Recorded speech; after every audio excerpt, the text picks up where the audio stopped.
Universitas Indonesia, Universitas kami di ibu kota negara, pusat ilmu budaya. Assalamualaikum warahmatullahi wabarakatuh. Saya Maria Zuraida dari UI Watch ingin berbicara tentang komunis gaya baru atau KBG beserta ciri-cirinya.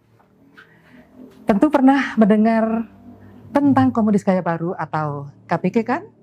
Begini, Jenderal Sarwo Edi Wibowo pernah memprediksi tentang kebangkitan Partai Komunis Indonesia PKI.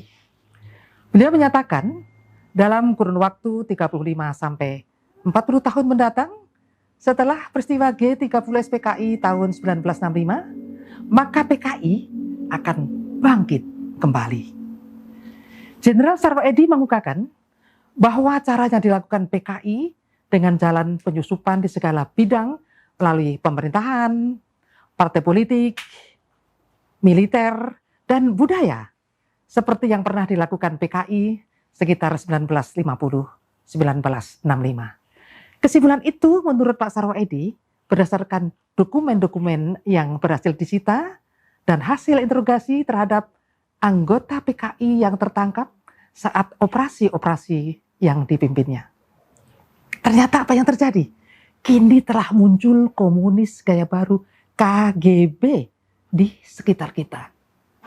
Banyak ciri-ciri dari komunis gaya baru, namun dengan durasi yang singkat, kami sampaikan 3 ciri terlebih dahulu, yaitu memutarbalikkan fakta, berdusta, dan intimidasi. Yang pertama, kita bicara tentang ciri memutarbalikkan fakta. PKI sebagai pelaku pemberontakan G30S tahun 1965 telah diputarbalikkan PKI menjadi sebagai korban melalui tulisan-tulisan di media atau beberapa buku yang ditulis dan dijual melalui toko-toko buku. Ini merupakan pemilukan sejarah yang dilakukan pasca 1998. Memang kurikulum sejarah Indonesia pasca 1998 telah menghilangkan sejarah pemberontakan PKI 1948 dan 1965. Oleh karena itulah, para pelajar bahkan mahasiswa lebih percaya pada tulisan-tulisan yang mereka peroleh di media ataupun buku-buku yang ditulis oleh simpatisan PKI.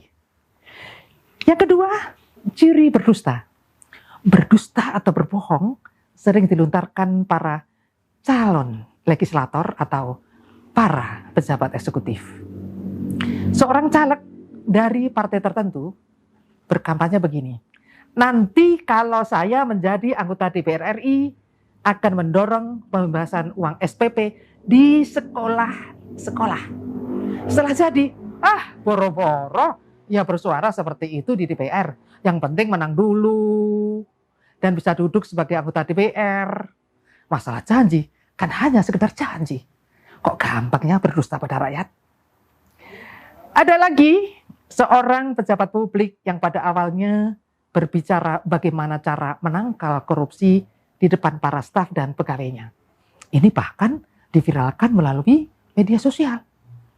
Baru setahun menjabat, ia ditangkap KPK karena korupsi. Nah, ini merupakan kebohongan atau dusta yang nyata.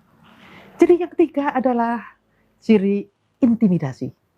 Banyak cara intimidasi yang dilakukan oknum belakangan ini. Seorang pejabat KPK, Komisi Pemberantasan Korupsi, pulang dari sholat subuh di masjid, disiram matanya dengan air keras.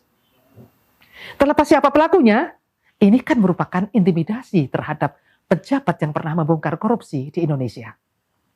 Ada juga seorang ulama terkenal, kita sebut Syekh Ali Jaber. Beliau beberapa bulan lalu dianiaya dengan menggunakan senjata tajam saat memberikan ceramah di masjid salah satu provinsi Lampung. Setelah pelakunya ditangkap, kok dinyatakan sebagai orang gila? Ada ya? Masa orang gila kok bisa memilih ulama atau kiai untuk dianiaya? Hal penganiayaan tersebut berkali-kali terjadi pada ulama-ulama kita di seluruh Indonesia. Ujungnya, setelah pemeriksaan, pelakunya dianggap tidak waras alias gila. Loh, kok seragam ya? Penganiayaan terhadap para kiai persis dilakukan PKI pada tahun 1948 dan 1965. Intimidasi seperti itulah juga merupakan ciri komunis gaya baru. Saya Maria Juraida dari IWATS. Sampai jumpa. Billahi taufiq wal hidayah. Assalamualaikum warahmatullahi wabarakatuh. Berdasarkan Pancasila, dasar negara.